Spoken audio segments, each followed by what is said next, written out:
Salut tout le monde, c'est Sue, j'espère que vous allez bien. Aujourd'hui on se retrouve pour le bilan de lecture de la première et deuxième semaine du mois de septembre 2022. Et durant ces 2 semaines, j'ai lu 14 mangas. Et on va commencer tout de suite avec les tomes 1 et 2 de I'm Standing on a Million Lives. Et je vous mets le résumé du tome 1 juste ici. C'est édité chez Pika le 8 septembre 2021. C'est un shonen et l'œuvre est en cours actuellement. Le tome 8 sortira le 5 octobre, donc je suis un petit peu à la bourre. J'avais pris les 2 premiers tomes pour voir ce que ça allait donner et j'ai bien aimé, donc je vais prendre la suite. Je trouve l'histoire assez originale. Voilà, on a un héros qui joue aux jeux vidéo et un jour il va être transporté dans un monde type RPG. Et il sera accompagné de ses camarades de classe. Et voilà, ils vont faire équipe ensemble et ils vont devoir avancer, faire des quêtes avant de retourner dans leur monde pour ensuite retourner dans ce monde RPG. Enfin voilà, ils sont pas coincés tout le temps dans ce monde RPG, ils reviennent parfois un petit moment dans leur monde d'origine avant de devoir y retourner pour de nouvelles quêtes, on va dire. Et c'est sympathique. Petit à petit, en fait, on voit que des gens se rajoutent dans le groupe. Au départ, il n'y avait que cette demoiselle là. Après, il y a eu sa camarade de classe et ensuite il y a notre héros qui les rejoint. Et après, voilà, ils se retrouvent à 4 là actuellement dans ces 2 premiers tomes avec une autre fille qui vient d'une autre école. Et c'est sympa, j'aime bien. Les quêtes sont intéressantes, les personnages sont intéressants aussi, assez attachants pour certains, même si la dernière arrivée, je la trouve un petit peu chiante. Mais bon, passons. J'ai hâte de voir ce que va donner la suite parce qu'il y a encore pas mal de mystères autour de ça, autour de du personnage qui envoie nos héros dans ce monde-là. Pour quelles raisons, qu'est-ce qui va se passer dans le futur, parce qu'on voit à un moment qu'il y a, je crois, un dragon, mais dans leur monde à eux d'origine. Donc je sais pas si c'est vraiment leur monde à eux, ou si c'est une autre temporalité, je sais pas du tout. Et eux non plus d'ailleurs, donc j'ai hâte de voir un petit peu comment va se dérouler la suite.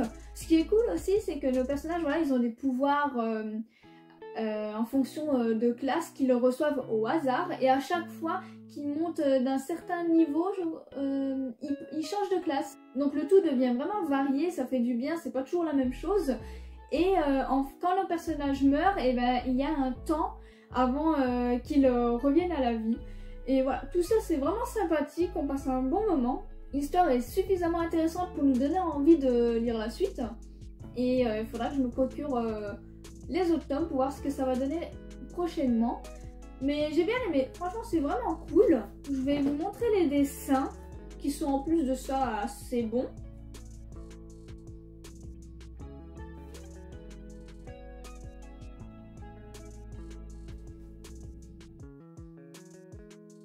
On passe ensuite à une de mes séries chouchou, le tome 5 de Alexis Empire Chronicle. Alors cette série c'est vraiment une petite pépite. C'est édité chez Doki Doki le 8 septembre 2021 pour le tome 5. C'est un seinen et l'œuvre est en cours actuellement. Et franchement, si vous aimez les récits qui sonnent un petit peu historiques avec un sujet de guerre extrêmement présent, si vous aimez vraiment voir des stratégies militaires et tout, franchement, foncez lire cette série. Je suis pas friande de ce genre de lecture de base, même si j'aime beaucoup le côté historique. Mais franchement, c'est trop bien foutu. Les stratégies militaires sont ouf, elles sont incroyables, elles sont très intelligentes, bien écrites, bien détaillées. On ne se perd pas, on comprend tout et franchement, ça se lit tout seul. Les tomes sont tous assez épais quand même, mais ça se lit à une vitesse, c'est incroyable. Franchement, c'est super passionnant, les combats sont très cool, bien qu'assez violents, hein, c'est la guerre. Et l'œuvre nous épargne pas, hein, c'est vraiment violent, il y a pas mal de sang. Mais franchement, c'est une pépite, j'adore voir l'évolution de nos personnages, parce que nos personnages ont aussi une super bonne évolution. Notre héros évolue vraiment bien, il est super attachant et on comprend pourquoi tout le monde a envie de le suivre. En fait, c'est vraiment un meneur né et il est vraiment intéressant. Et ses compagnons de route sont tout aussi intéressants et ça c'est génial. L'œuvre arrive en fait à donner de l'importance à ces personnages-là. On les creuse un petit peu, on voit un petit peu, on les voit se battre de leur côté et c'est vraiment comme une sorte de petite famille. Ils se font tous confiance, ils s'entraident et c'est trop bien. Genre j'aime trop cette œuvre, elle est incroyable et j'ai vraiment pas hâte qu'elle soit terminée. Elle finit bientôt en plus, il reste plus beaucoup de tomes, je crois qu'elle termine en 7 tomes de mémoire. Mais j'ai vraiment pas hâte qu'elle se termine parce que franchement c'est une pépite. Je passe un trop bon moment avec cette œuvre et j'espère juste que la fin ne sera pas bâclée. Mais c'est vraiment incroyable, j'ai à chaque fois hâte de voir les nouveaux plans militaires, voir leur avancement et à chaque fois j'ai peur de perdre certains personnages mais c'est incroyable. Franchement j'aime beaucoup. En tout cas la fin de ce tome là me fait un petit peu peur. On va voir ce que ça va donner dans les prochains tomes. Mais en plus de ça les dessins sont vraiment bons.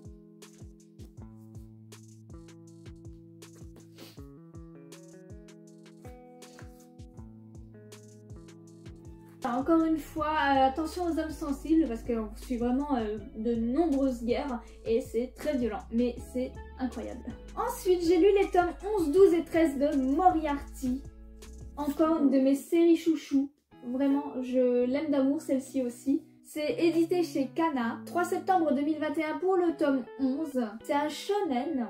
Et l'œuvre est en cours. Le tome 14 sortira le 16 de ce mois-ci, donc très très bientôt. Et franchement, écoutez, j'aime toujours autant Moriarty. Ça a été un coup de cœur dès le premier tome. De toute façon, de base, j'aime beaucoup les récits qui abordent Sherlock Holmes et bien d'autres choses. Je vous dis, je suis très friand de tout ce qui est un petit peu historique. Et vraiment, Sherlock Holmes, c'est quelque chose que j'aime beaucoup. Donc là, j'étais vraiment intéressée par Moriarty. Et franchement, l'œuvre est géniale. Et arrivé au tome 13, c'est toujours aussi bon. Les personnages ont vraiment un incroyable bon développement. Ils sont vraiment attachants, tous autant qu'ils sont.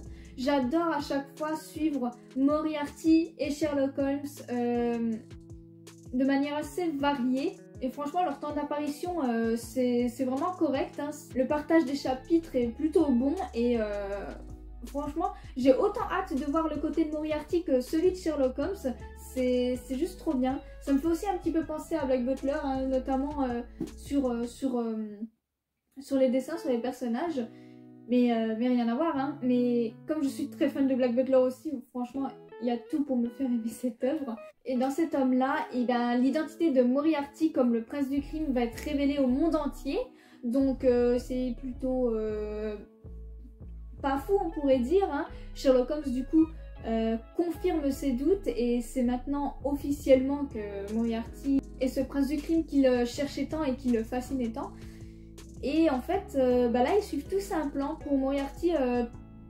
Tout était déjà prêt, tout était déjà sûr. Ça faisait partie du plan que son identité soit révélée. Et là vraiment ils arrivent à un plan où à la fin Moriarty doit mourir. Pas de la main de n'importe qui mais de la main de Sherlock Holmes. Donc petit à petit en fait, sans que personne ne puisse y faire grand chose, on voit le plan de Moriarty se mettre en route et on est un petit peu stressé, on se dit non, on n'a pas trop envie de le voir mourir. Il est incroyable comme personnage, il est incroyable. Et j'adore la relation entre Sherlock Holmes et Moriarty, franchement. L'œuvre elle est trop bien. Les personnages c'est une pépite, les enquêtes c'est une pépite, franchement. C'est vraiment devenu une de mes œuvres préférées, elle est géniale. Voilà, je vous parle des dessins mais je vais quand même vous les montrer.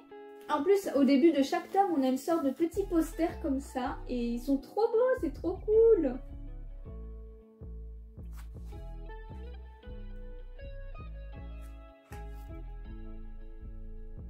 Et donc j'ai trop hâte de lire la suite, de voir comment ils vont tourner la suite du récit, j'ai trop hâte. On passe ensuite au tome 6 à 8 de Sexy Cosplay Doll.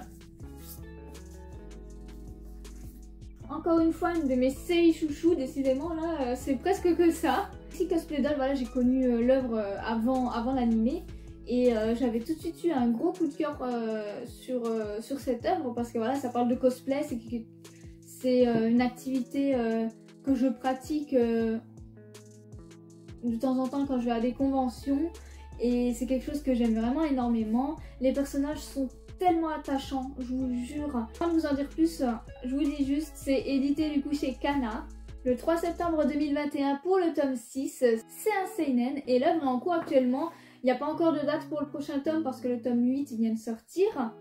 Et écoutez, comme je vous disais, les personnages sont vraiment attachants. En fait, quand je lis Sexy Cosplay Doll, j'ai vraiment l'impression d'entrer dans une bulle où je m'y sens bien. Vraiment, c'est une petite douceur à lire.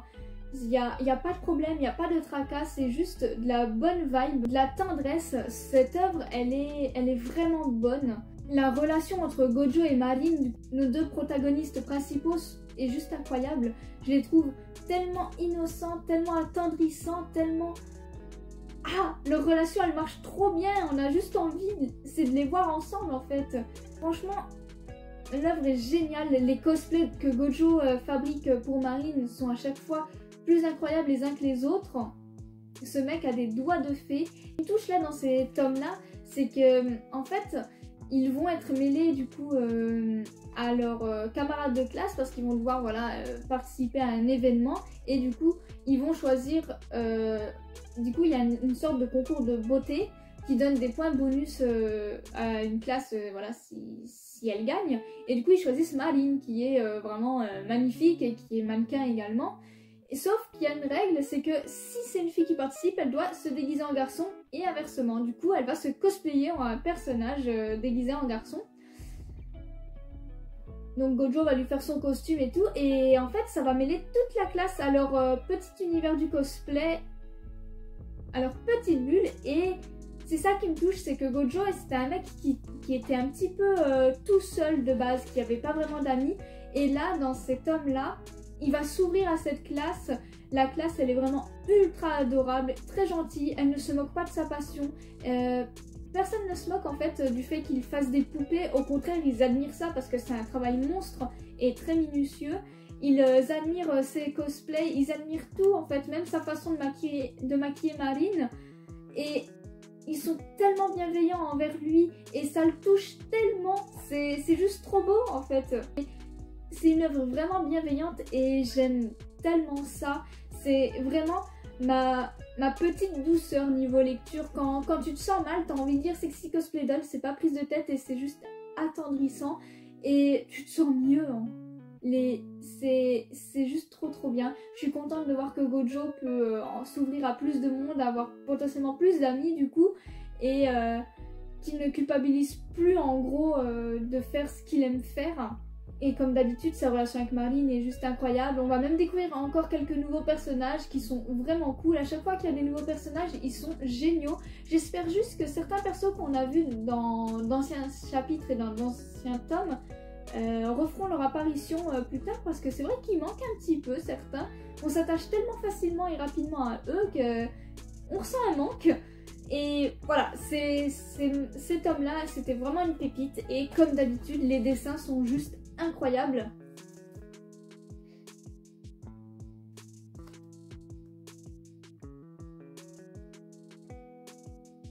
En plus de ça, voilà, on aborde toujours le sujet du cosplay et on apprend à chaque fois de nouvelles choses. Enfin, surtout Gojo, et ça lui fait vraiment plaisir parce que ça lui permet aussi d'améliorer ses capacités en général pour ensuite faire de superbes poupées à côté. Donc c'est trop cool. J'ai vraiment hâte d'avoir à chaque fois les prochains tomes. Du coup, on termine cette vidéo avec les tomes 1 à 5 de Undead Unluck. Je vous montre les covers rapidement.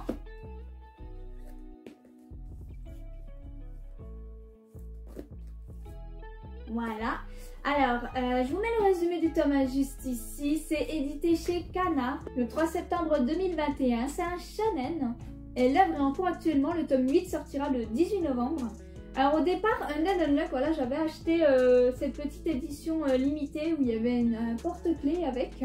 D'ailleurs, parlons-en rapidement, j'étais un petit peu dégoûtée parce que le porte-clés, il était directement avec le manga. Et en fait, du coup, bah, ça se verra pas à la caméra en fait, je pense pas. Je vous montre en cas où, mais je pense pas. Mais en fait, du coup, ça a fait un pet sur l'œuvre et ça m'énerve parce que j'aime avoir mes mangas en bon état, surtout quand je les achète en neuf. Et c'est vrai que c'est un petit peu emmerdant ce petit pet, ils auraient dû faire autrement. Même sur la boîte, en fait, il y a un petit pet ici, du coup, à cause du porte-clés. Mais bon, voilà, c'est un détail. Bref, sinon on est là pour l'histoire. Ended Unluck, de base, je l'ai acheté, voilà, parce que ça avait l'air sympa. Et puis, voilà, les mois sont passés, parce que j'ai une liste de lecture comme ça en attente. Et voilà, là, j'ai dû lire, du coup, l'œuvre. Et j'étais plus du tout motivée, j'avais perdu la hype que j'avais eue quand l'œuvre est sortie. Et j'avais acheté que les 2 premiers tomes de base. Et ensuite j'ai trouvé les tomes 3 à 5 en occasion et je me suis dit bon bah pourquoi pas, vu que c'est un tout petit prix, autant compléter. Et heureusement j'ai bien fait parce que j'adore l'œuvre. Mais voilà, au départ j'étais pas à fond dedans, je me disais... J'avais vraiment peur de pas accrocher et finalement, dès le premier tome, j'ai accroché. Je trouve l'œuvre très originale avec tous ces personnages qui ont des pouvoirs différents. Donc rien que ça déjà c'est très intéressant et t'as envie d'en savoir plus à chaque fois sur les personnages qui ont un petit côté attachant même si certains sont moins mis en avant que d'autres. La relation entre nos 2 protagonistes est vraiment cool. Voilà, on a notre petite Unluck qui apporte voilà, le malheur dès qu'on la touche. Et on a Undead qui peut pas mourir, qui est immortel, et lui il veut mourir, donc il fait équipe avec elle en espérant un jour faire apparaître un si gros malheur que ça le tuera. En fait, ça peut être bizarre dit comme ça, mais leur relation elle est vraiment incroyable. On voit une réelle évolution au fur et à mesure des tomes, et ça se fait de manière super naturelle, pas du tout forcée. Et en fait ça fait de la peine de se dire est-ce qu'il va vraiment mourir finalement à la fin, parce que Foucault du coup Unluck va être assez triste, je pense. Même lui je sais pas s'il voudra vraiment mourir par la suite, même si bon ça fait quand même super longtemps qu'il vit donc on le comprend. L'œuvre est vraiment originale, l'histoire elle est top, même si voilà il y a pas mal d'infos, ils ont formé une organisation pour tuer Dieu et du coup ils doivent faire des missions. Et ils ont voilà, des malus s'ils font pas toutes les missions. Et arrivé au bout du 100e malus, et c'est la merde, en gros, c'est la fin du monde. Et en fait, il y a un cycle qui se répète à chaque fois quand la Terre explose, on va dire, quand c'est la fin du monde, et une nouvelle Terre se crée et c'est reparti pour un tour, en gros. Et c'est un peu chiant, quoi, cette histoire, c'est emmerdant, on sait pas trop à quoi il joue ce dieu, mais ce serait bien de l'éliminer du coup parce que c'est pas fou. Il y a, je pense notamment à Undead qui a dû voir pendant je sais pas combien de temps la Terre mourir et revivre. Et comme il est immortel, lui ça le touche pas vraiment. On voit aussi qu'il a un certain passé avec un autre personnage qui est en lui qui s'appelle Victor. Enfin c'est lui mais ouais c'est bizarre.